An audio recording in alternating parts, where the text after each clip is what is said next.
بسم اللہ الرحمن الرحیم۔ السلام علیکم ڈیئر ناظرین، ویلکم بیک کرتے ہیں۔ استاد معاشرے میں ایک اہم مقام رکھتا ہے۔ استاد کی اسلامی معاشرے میں ایک بہت بڑی اہمیت کی حیثیت ہے۔ اس لیے استاد کا احترام، اسلام میں استاد کے احترام کیسا ہونا چاہیے، پوری تفصیل آج ہم آپ کو ویڈیو میں بتائیں گے۔ ویڈیو کو آخر تک دیکھنا ہے، سکپ نہیں کرنا، کیونکہ استاد معمار قوم ہے۔ میاں آپ بہت اچھے ہیں، اچھے رہیں گے، نہ جانے آپ اتنے بڑے کام کیسے کر لیتے ہیں، آپ کو پتہ نہیں آپ کتنے بڑے کام کر رہے ہیں۔ میاں لگے رہو، اللہ آپ کی مدد کرے گا۔ یہ وہ جملے ہیں جو اگر ایک خاص انسان کی زبان سے جاری ہو جائیں تو مخاطب کو کامیابی کا راستہ دکھا دیتے ہیں۔ ان جیسے جملوں میں چھپی شفقت مخاطب کو وہ کرنے پر مجبور کر دیتی ہے جس کا وہ اہل بھی نہیں ہوتا۔ ان جملوں کو صادر کرنے والے اور مخاطب کرنے کے لیے ان میں پوشیدہ فکر رکھنے والے اس خاص انسان کو معلم اور استاد کہتے ہیں۔ خداوند عالم نے انسان کی بناوٹ ہی اس طور پر رکھی ہے کہ ایک لا علم انسان کو کسی علم رکھنے والے انسان کا محتاج بنایا ہے۔ ایک انسان محض کتابوں سے وہ کچھ حاصل نہیں کر پاتا جو استاد کی شکل میں اللہ کی عطا اسے سکھا دیتی ہے۔ روز اول سے یہ روحانی رشتہ قائم ہے اور سینہ بسینہ علوم کی منتقلی کا سبب رہا ہے۔ ایک معلم کی اہمیت کا اندازہ اس بات سے لگائیے کہ 1400 سال پہلے اہل عرب جو با اعتبار زبان فصیح و بلیغ تھے، ان کے لیے براہ راست کلام اللہ سمجھنے میں کیا دقت ہو سکتی تھی، جبکہ خود ان کا مطالبہ بھی یہی تھا کہ قرآن کا آسمان سے ہر فرد کے لیے علیحدہ نسخہ نازل ہو جائے۔ مگر باوجود اس کے رب ذوالجلال نے اپنی سنت کے مطابق بطور معلم پیغمبر اسلام رسول اللہ صلی اللہ علیہ وآلہ وسلم کا انتخاب فرمایا اور حضور صلی اللہ علیہ وآلہ وسلم کے ذریعے اپنی مقدس کتاب کے علوم، رموز، احکام اور قرب خداوندی کے اسرار اس وقت کے مخاطبین اول کے سینوں میں منتقل فرمائے۔ اس بات کی گواہی ختم نبیین کے فرمان انما بعثت معلمن کہ میں تو معلم ہی بنا کر بھیجا گیا ہوں میں موجود ہے۔ اس کے علاوہ فاتح خیبر اور خلیفہ چہارم سیدنا علی المرتضیٰ کرم اللہ وجہہ کی طرف منسوب استاد سے متعلق قول مشہور ہے، جس نے مجھے ایک حرف بھی پڑھا دیا میں اس کا غلام ہوں، خواہ وہ مجھے آزاد کرے یا بیچ دے۔ ہم دیکھتے ہیں کہ معلم انسانیت حضرت محمد صلی اللہ علیہ وسلم کی مثالی درسگاہ صفا کے علمی فیضان کی بدولت اس حقیقت کے باوجود کہ ابتدا میں نہ تعلیمی ادارے عام تھے اور نہ ہی تعلیمی سہولتیں موجود تھیں، صحابہ کرام نے حصول علم کا سلسلہ جاری رکھا۔ انتہائی تنگ و دستی اور غربت کے عالم میں زندگی بسر کرنے والے مسلمانوں نے یہ بھی حصول علم کو فوقیت دی اور اس شعبے میں گراں قدر خدمات انجام دی۔ تعلیمی وسائل سے محروم یہی مسلمان چند برسوں میں اتنا ممتاز مقام حاصل کر گئے کہ جہاں جہاں ان کے قدم پہنچے وہاں تعلیم و تربیت کے اعلیٰ مراکز قائم ہو گئے۔ حضور انور صلی اللہ علیہ وسلم کے وصال کے فوراً بعد ہی مسند درس و ارشاد قائم ہو چکی تھی، جہاں تعلیمی اعتبار سے مرکز فضیلت سمجھا جاتا تھا۔ یہ مراکز مختلف شہروں میں قائم تھے۔ ان کے قیام میں اصحاب صفا کی خدمات و مسائل شامل تھی جو براہ راست معلم کتاب و حکمت کے فیض علمی سے فیض یافتہ تھے۔ ان اداروں سے ایسے افراد وابستہ تھے جنہیں درس و تدریس کا وسیع تجربہ تھا۔ ان شخصیات کو آج بھی نہ صرف عالم اسلام بلکہ پوری دنیا کے عظیم ماہرین تعلیم کا پیشوا سمجھ جاتا ہے۔ یہ تمام در حقیقت معلم یعنی استاد کے ادب و احترام اور خلوص و نیت سے علم کے حصول کا نتیجہ تھا۔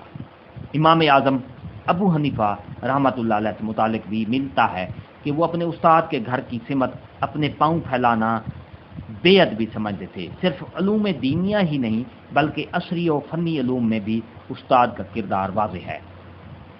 مشہور سائنسدان البرٹ آئنسٹائن استاد کی اہمیت بتاتے ہوئے لکھتے ہیں تخلیقی اظہار اور علم میں خوشی بیدار کرنا استاد کا اعلیٰ فن ہے۔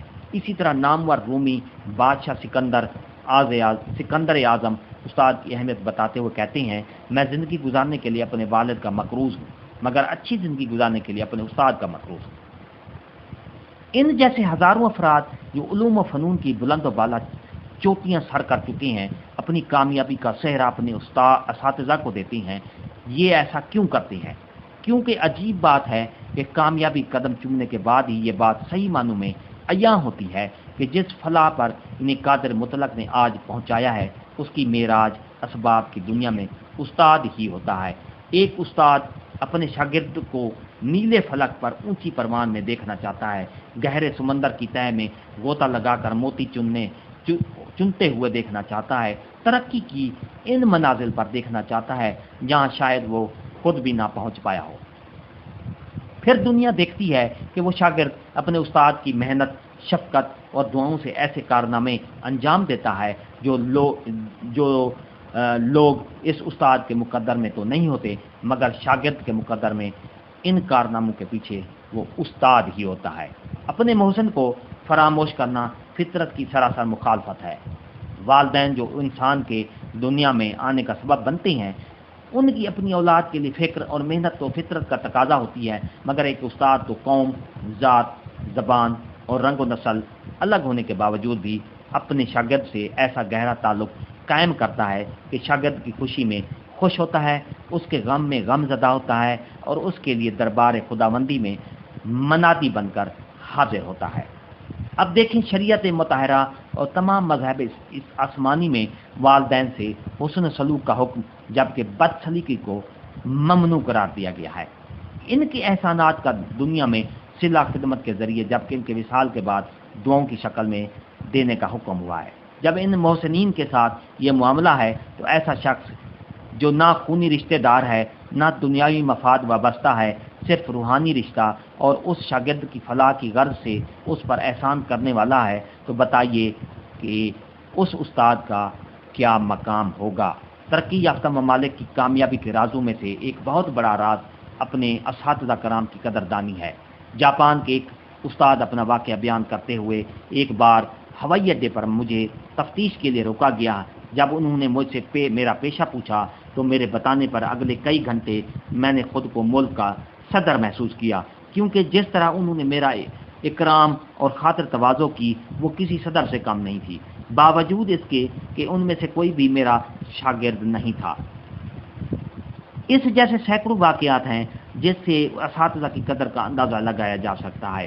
ہمارے یہاں الحمدللہ مدارس دینیا میں تو استاد کا ادب و احترام بھی اب بھی باقی ہے۔ وہ الگ بات ہے کہ اسے بھی ختم کرنے کی بھرپور کوشش کی جا رہی ہے، مگر دیگر تعلیمی مکاتب میں اساتذہ کے ادب و احترام کا فقدان ہے۔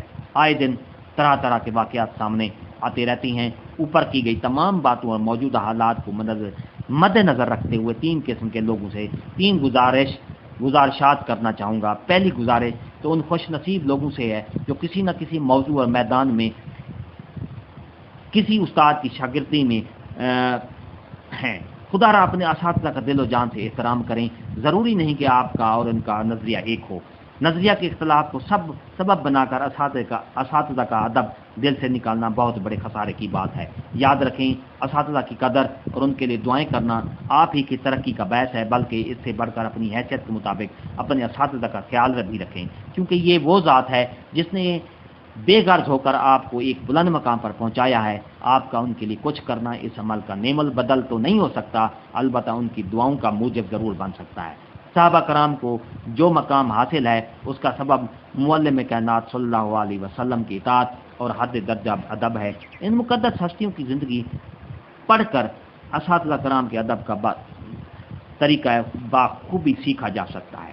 دوسری گزارش ان لائق تحسین شخصیات سے ہے جنہیں اللہ نے استاد جیسا عالی منصب عطا کیا ہے۔ میری نظر میں ایک عام آدمی کے لیے دنیا میں اس سے بڑھ کر کوئی منصب نہیں ہے، کیونکہ یہ صرف ایک پیشہ نہیں بلکہ قوم کے عروج اور ترقی کا واحد ضامن ہے۔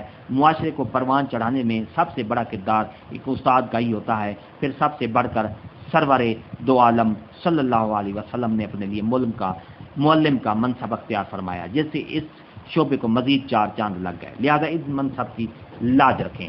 ایک معلم میں وہی صفات ہونی چاہیے جو بطور معلم نبی کریم صلی اللہ علیہ وسلم میں موجود تھی، فکر، شفقت اور طلباء کو بلند مقام پر پہنچانے کے جذبے کے ساتھ ساتھ جان توڑ محنت اور بے لوث خدمت۔ انشاءاللہ دونوں جہان میں اس عمل کا بہترین صلہ آپ کو ملے گا۔ اس کے برعکس محض نام و نامود یا دنیا کمانے کے لیے پیشہ اختیار کیا گیا اس پیشے سے مخلص نہ ہوئے تو دونوں جہان میں رسوائی اور خسارے کا سامنا کرنا پڑ سکتا ہے۔ تیسری گزارش والدین سے ہے، اول تو اپنی اولاد کے لیے ایسے ماہر فن استاد کا انتخاب فرمائیں جن میں معلم کی تمام صفات بدرجہ اتم موجود ہوں۔ پھر جب تمام چھان بین کے بعد تسلی ہو جائے تو اب خود بھی اس استاد کا احترام کریں اور اپنی اولاد کو بھی اس کی لازمی تلقین کریں۔ انہیں سیرت طیبہ، تعلیمات نبوی، اسلامی تاریخ اور مسلمانوں کے شاندار تعلیم و تدریسی ورثے سے اساتذہ کے ادب و احترام کے قصے سنائیں اور بچے کی جانب سے بے ادبی کی صورت میں اس کی سرزنش کریں۔